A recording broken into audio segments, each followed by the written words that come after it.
Well, we speak on a day when Herbalife, the main sponsor of this particular summit, has completed 22 years of operations in India. So that's a milestone, and I'm sure that John would be very proud of achieving that milestone. John, thank you for speaking with me today, and it's always a pleasure to interact with you. Namaste, Rahul. Namaste. Great to hear your voice. I know it's very early, very late where you are, California, if I'm not mistaken. That's correct. We're speaking not long after we celebrated our 75th Independence Day, and we are looking ahead now to the next 25 years in terms of aspirations, opportunities, and growth. What's your own vision for India now that you've completed 22 years? What's the next 25 looking like? Well, first of all, let me just join you in congratulating the entire society of India, the country, for this momentous occasion. 75 years post-independence.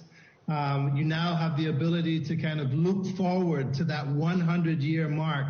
I will note, however, with great respect, that civilization in India started 4,000, 5,000 years ago, and this journey towards your destiny has continued through many changes and many, kind of administrations. And it's always been a journey that I believe has been marked by a strong culture of entrepreneurialism, of creativity, and of a striving for excellence. And even today, as I think about what the future holds for India, I'm just struck by the deep-seated roots in its culture, in its ethics, in its principles, and I'm excited. I couldn't be more excited as I think about the future. It's one of the fastest-growing economies. You have created and nurtured one of the fastest-growing economies in the world. And what's exciting about it is there's a sense in kind of the modern era that you're only just getting started, that there's so much more to come, that for those that are a part of this journey, there is great reward. We are, as a company, as you mentioned, we've been in India for 22 years. We're honored. And we're proud of the fact that we've been we've been able to join India in that growth that you've experienced over the last 75 years. I do want to call out with great respect and admiration, obviously, the Honorable Prime Minister Narendra Modi. He and the central government, but also state governments across the country, their policies, I believe, are absolutely at the center of this amazing period of growth that we've seen in India. And I have no doubt that if they continue to be, governments and leaders that nurture entrepreneurs and the business environment, that the future of India is going to be something that I don't think any civilization around the world has ever seen. And I know that I sound a little over the top. I sound perhaps a little exuberant in my support, but I have the experience of looking at the 95 countries that our company is in. We're in 95 countries around the world. The company as a whole has been around for 42 years. And I get to compare what I see as I travel the world. I've been to India many times, and I must say, I wish I could be there right now. That sounds like an amazing, you just had an absolutely fantastic conversation with the minister. I wish I was there in person. But I do want to note also that this notion of Atmanirbhar Bharat, this kind of self-reliant India, I think it has the potential to truly accelerate the business environment and the growth of your beautiful nation as we look to the future. We're committed to doing whatever it takes to play our role, to play our part, but to just kind of summarize, I have a vision that says India one day, at least within my universe, the universe of Herbalife Nutrition, could very well become one of our biggest markets. Of the 95 that we're in, we see India on a track to becoming probably one of our top number 1 or number 2 markets in the world in the not too distant future. I congratulate all of you for that. Thank you. I'm sure that's appreciated. And John, never fear. we like people talking in exaggerated terms about our country. Why not? And it's actually global leaders like you. When you make that point, you actually talk up the India growth story, which is really what we're trying to hard sell internationally. And if you would ask the government, that's really what they're trying to do. So it's nice to get a refreshing perspective from outside that India is still really the place to be at, the place to invest. So we take certainly no offense, John Aguanobi. Be the ambassador for this country that you are. Anytime. That you are. It's an honor. It's an honor. Well, let's move a little forward. As you've said, yes, India is one of the world's fastest growing economies, so it's a democracy. What are some of the key ingredients big companies like Herbalife and among others look when they seek to expand in a country like India, when they say, okay, look, we're going to invest millions here and we're going to be rewarded? What are some of these factors? Yeah. Well, they're the obvious factors that are touted by the World Bank and by others.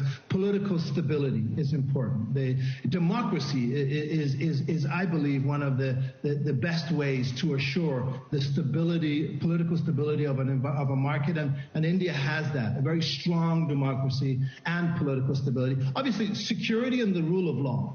These are things that are important for any business and not just global businesses that are working within your shores, but also for small businesses within the country. I believe security and the rule of law are also important, and India is noted for both.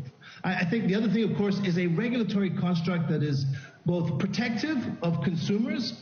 Your speaker before me, the MP, was very clear in the role of government in protecting the people.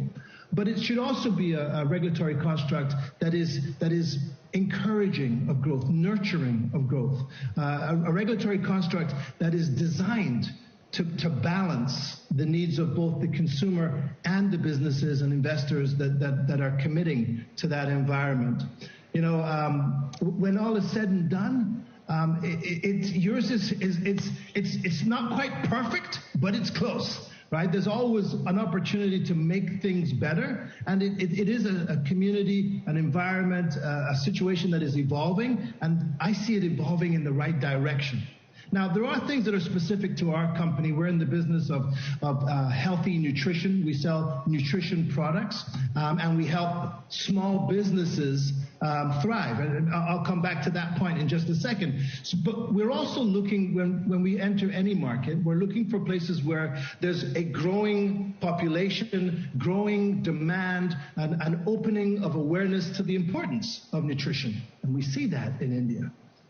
But the other side of our business is we're in the business of supporting small businesses. We're a direct seller, so our job is to try to encourage small businesses, entrepreneurs, to start their own business and sell our products to others in their community. And in doing so, we try to unleash the natural economic power of a society, of a community, through small, micro enterprises, micro entrepreneurs. And in India, as I was stating earlier, there is this natural affinity for entrepreneurial endeavors. There's an encouragement for small businesses. And we believe that the government today has put in place a number of policies that are actually really good and really supportive of small businesses. So for us, those key tests are met. And that's one of the reasons I can be as exuberant and perhaps as excited about the future of India and the future of Herbalife nutrition in that country. I will also say, just kind of in closing on this particular question, that it's important that the societies where we work also have the opportunity to grow. Whether it be social responsibility or respect for business and for the entrepreneur, especially for the small businessman, the small business person, it's important to us that we invest in countries where we know that those small entrepreneurs will be nurtured by their governments, by their communities. And as I've said, India in many regards is the model for this, right? It's committed to growing its economy from the ground up, not just with big superstructure, massive companies from around the world or from within India, but it's also, we can tell there's a very clear commitment to supporting small